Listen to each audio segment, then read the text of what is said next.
Welcome to Connectrac. The first step is to mark the placement of the wireway. Locate the center line of where the wireway will join the wall and mark the floor accordingly. These marks show where to make your hole in the base track of the stud wall and how much of the wall base you'll need to remove to do it. Next, carefully remove the molding with a thin-bladed tool. You can often reuse this piece at the end of the installation. Using the floor marks as a guide, mark the wall for your opening using a drywall saw. You'll need to make an opening approximately 3.5 inches wide by 1.25 inches high. Once the drywall is open, use a reciprocating saw or tin snips to cut through the metal stud track and push the flap inward for access to the stud wall cavity. Next, make sure the track to be installed is perpendicular to the wall. Use the old geometric trick of the 3-4-5 triangle to create a 90-degree angle at the wall. Measure 6 feet along the wall from one side of the track, then measure 8 feet out along the track. The base track comes in 8-foot segments, so we're good here. Then measure from the point on the wall to the point 8 feet out. The distance between those 2 points should be 10 feet, and you know you're square to the wall. With the track in place, measure your total distance from the wall.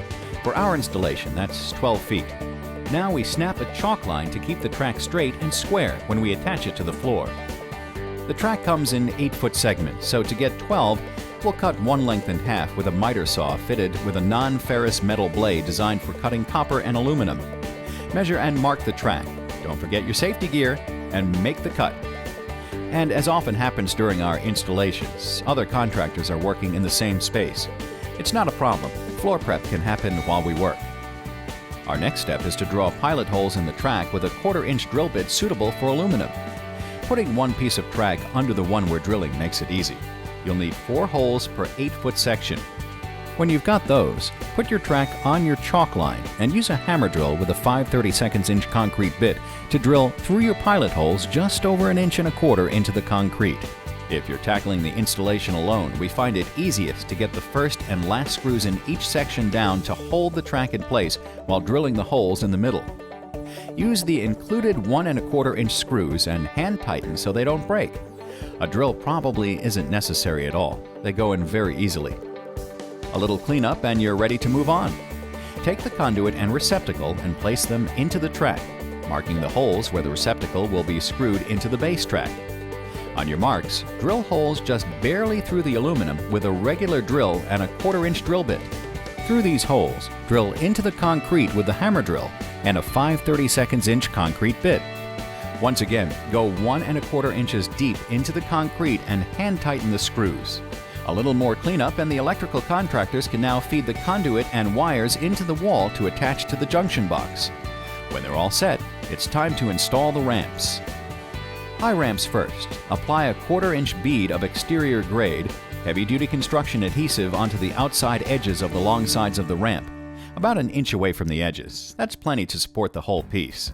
The adhesive is permanent, but it can be scraped off if the system ever needs to be moved. Press each piece down, high side up against the aluminum track. You'll see the pieces are scored to allow the ramps to seat properly on the floor slab. To allow for any possible expansion, be sure you use 1/8 inch spacers in between the ends of each ramp. Because our total length is 12 feet, we didn't have to cut our ramps, but if you do, the MDF cuts easily with a miter saw and the same cutting blade. Next, glue the low ramps down. They fit with a tongue and groove right into the high ramp. Tamp all your ramps down by walking on them gently, and then move on to the end ramp.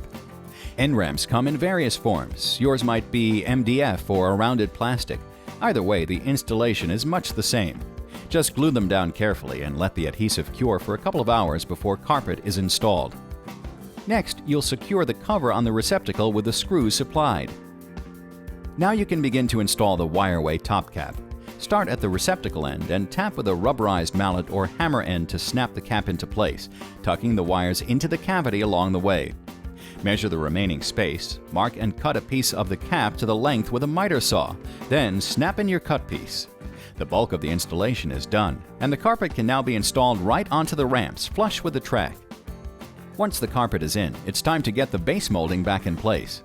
Using either the piece you removed or a new piece of molding, place it along the wall and use the template provided to mark a guide for trimming the molding to fit along the ramps. Once you've marked the molding, take it off and trace the rest of the template onto it. Using a straight edge and utility knife, trim the molding along your outline and reinstall. That's it. The whole Connectrac process usually takes less than 2 hours and works in almost any environment. For more information about installation or our products, log on to Connectrac.com.